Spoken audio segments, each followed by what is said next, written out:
Hi guys, welcome in this channel. This reading is for fire signs. Aries, Leo, Sagittarius. Your energy at this time, energy of fire signs around this time. You're attracting opportunities, money, or you're ready for something stable or a committed relationship, or may sisimulan ka na committed relationship na magkukommit ka ba?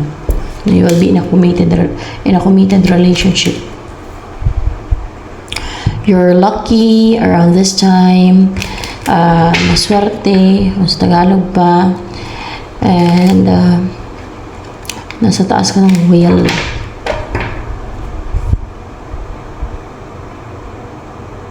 Parang natapos na yung pag-ikot ng wheel. Kasi may number 10 dito. It's a number of completion eh. So, it's time for you to become lucky at nasa taas ka na ng wheel. Na may experience mo yung buhay na kung anong meant para sa'yo. Yan. Na prosperous, lucky, abundant, kung anong swerte mo sa buhay. And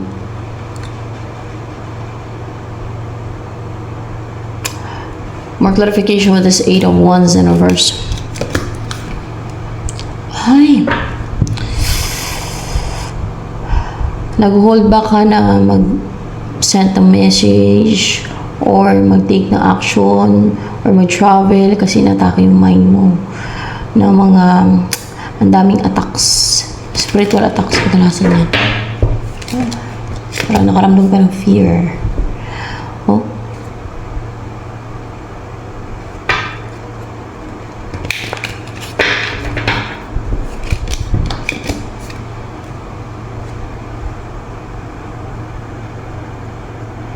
may gustong bumalik ka. Yun ba yung atake sa isip mo? Oo, yung nilayuan mo, yung tinalikuran mo, ginagawan ka niya ng witchcraft.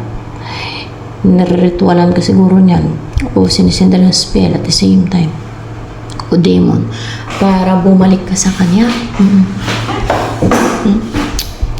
Pinapaklawdo niya yung intuition mo. Para bumalik ka talaga sa kanya. A witch. Lagad ng dilim yan yung gumagawa sa'yo.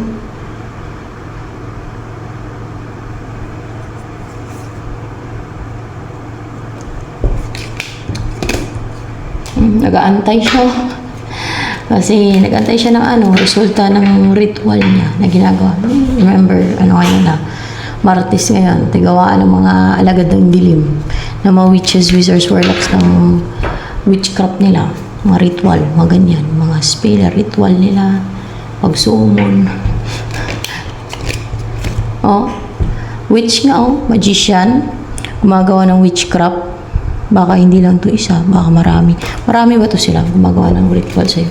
Marami, hindi lang isa. Okay, inaatake yung isip mo ngayon para bang nag-overthink ka, ganun, sige ka isip ng isip, ganun. Isip ka ng isip, yun pala yung may gumagawa sa'yo ng witchcraft. Ano iniisip mo ba nag-overthink ka? Nililito ka nila na nagiging balisa yung isipan mo. Baka mahirap din mamaya, hindi ka makatulog na mahimbing. Yan ang number 1 na sign na may gumagawa sa'yo ng witchcraft. Lalo kung kulang, hindi ka makatulog eh. Pero yan ay gayuma yan pag mga ganyan. Basta pa ritual yan kung ano ginawa niya sa'yo. At para maging maging negative mag-isip. Hindi ka maging inspired.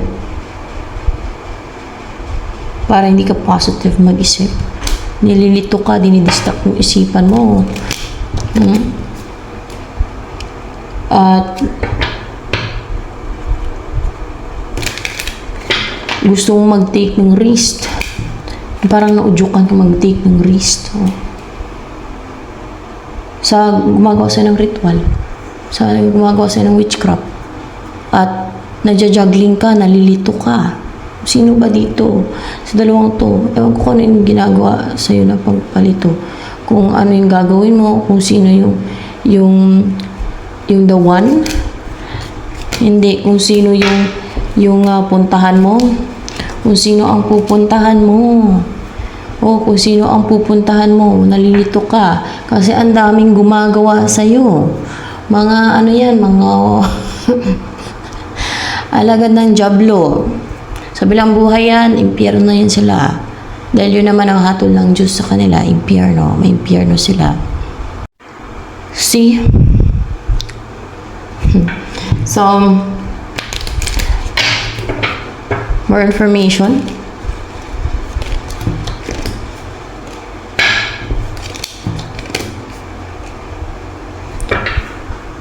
Hindi sila magtatagumpay sa ginagawa nila sa'yo. At hindi ka maging goal-driven na pumunta sa kanila. Because, what's with the Knight of Swords here?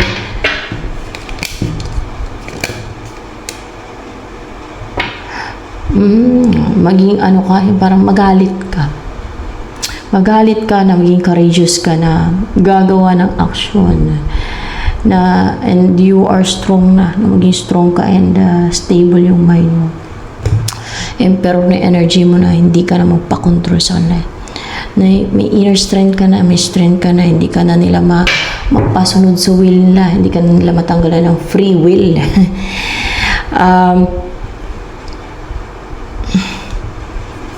Na powerful ka na. You're the boss. You're the master of your own life. May direksyon ng isip mo. You are the master of your own mind. You're the boss. You're the one who gives command. You're the one who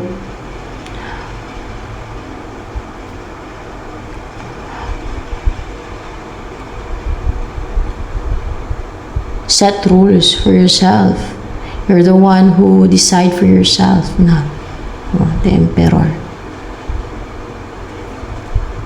Madami talagang kumakapit yan sa witchcraft para makuha nilang gusto nila. Linlangin nila, lituhin ang utak ng mga ginagawa nila.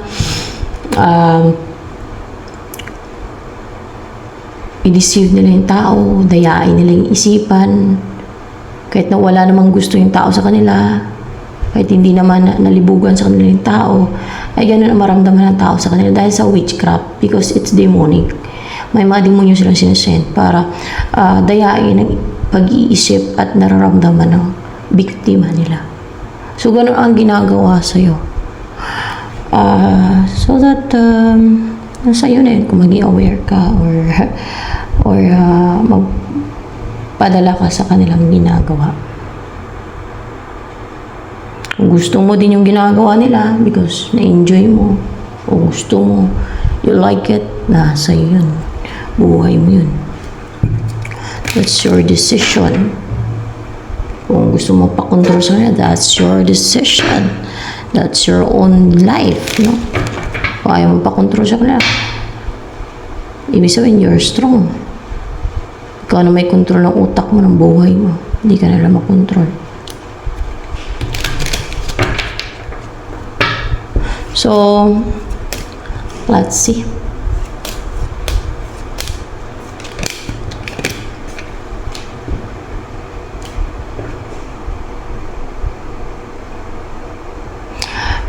Ano kaya kung i-share ko yung nabasa ko na?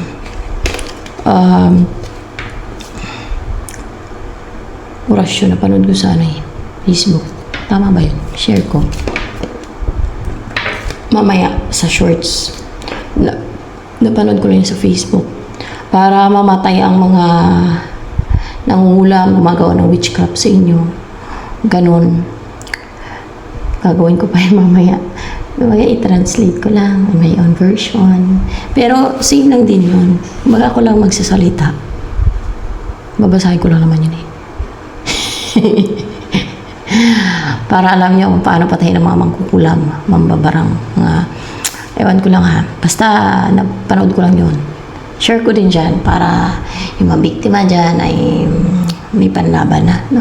Para kung kinukulaman kayo, binabarang, ginagayuma, ginagawa ng black magic, patay sila, pati yung kapangyarihan nila sa inyo, na na-unite yung manipulate sa utak nyo, sa emosyon niyo, sa lahat ng parte ng katawan nyo, na nakalukob sa inyo ng kapangyarihan nila, mamatay din.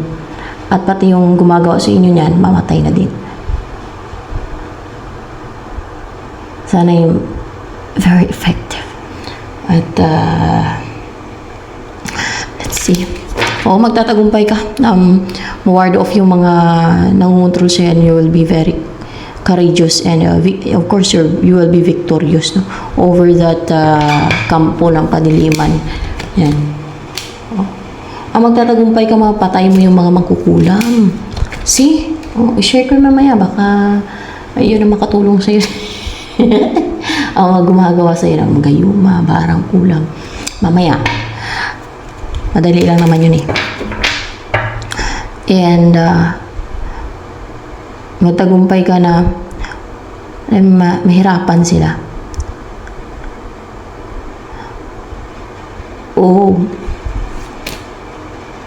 Mahirapan sila para mapuno sila ng mga baggage pa.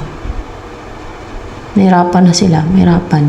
Baka mahirapan na magpatuloy sa buhay. Kasi pinapapatay naman kasi ng God yan sa Exodus 22:18 na magkukulam ang babarang. No? Hindi kasalanan yung patayin sila. Masama ba yung sinasabi ko? Nasa Bible yan. Paano masama yan?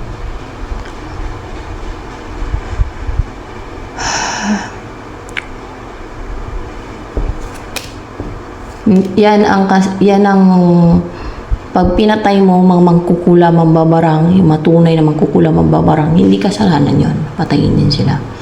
Hindi ibig sabihin saksakin, makulong ka nun. Hindi ibig sabihin barilin mo. Kailangan yung yung kaalaman galing sa God, or kaya ay may paraan ng God dyan para mapatay ang mayan. Mga alagad ng dilim, kasi inuutos niya din talaga patay ng mga mangkukulam, mambabarang, mga pati na yun ang gagayuma, kasi yan ay witchcraft din. Ano pa ba? Mga witches na gumagawa niya ng magayuma. So sa mga nanggagayuma dyan, ayaw yung matawag ng witches, ito tumigil kayo. Ganun lang yun, no? Pero yung mangkukulam at mambabarang, yun na talaga yung mga words na talaga yun, mga ano na talaga yun. Yun na yung mga nagbibinta ng kaluluwa, nagsasanla ng kaluluwa nila, magpagana lang nila kulaw at parang nila. Yun. Baga high level na ba? High level na. Tsaka demonyohan. Yan.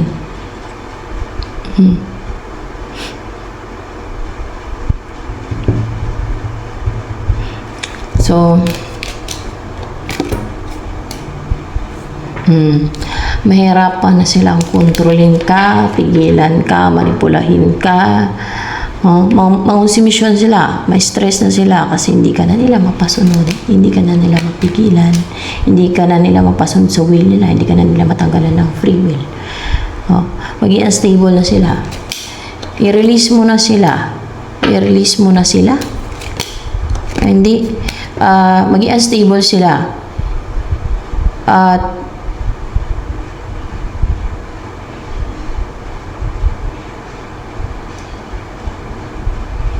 hindi ka na nila ma-manipulate, hindi ka na nila mapaniwala ng mga beliefs, kung anong mga sinisente ng lies, deception, manipulation, beliefs, illusion sa isipan mo, manipulation. At what's with the Queen of Wands here? See ya.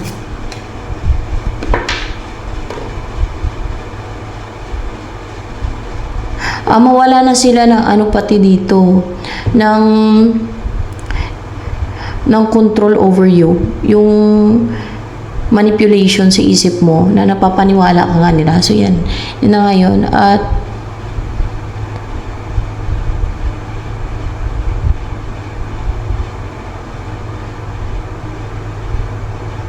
what's with Nine of Wands, Na pag nang atake sila sa'yo, makaramdam sila ng kaba, nervyos. Yan, ganyan. Yung parang na-intimidate sila ba? No?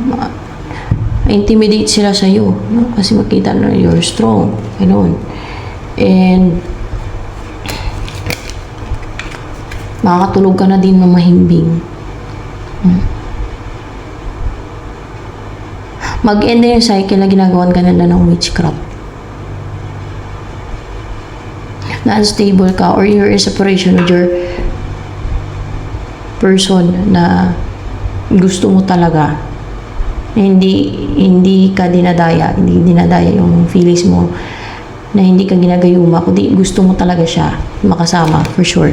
Gusto mo talaga yung tao na yan. Yan talagang gusto mo. Na wala siyang ginagawa ng witchcraft sa gayuma. Yan. Hindi. Magkaroon ng union sa inyo. Bubuo kayo ng pamilya. Di bali, gusto mo naman yun eh. At baka yun na talaga yung the one. Yun na talaga yung para sa'yo. No? At yan talaga ang gusto mo. May mga gumagawa lang sa'yo ng mga gayuma, mga alagad ng dilim ba na mga gumagawa sa'yo. So yan, hanggang dito na lamang for Fires.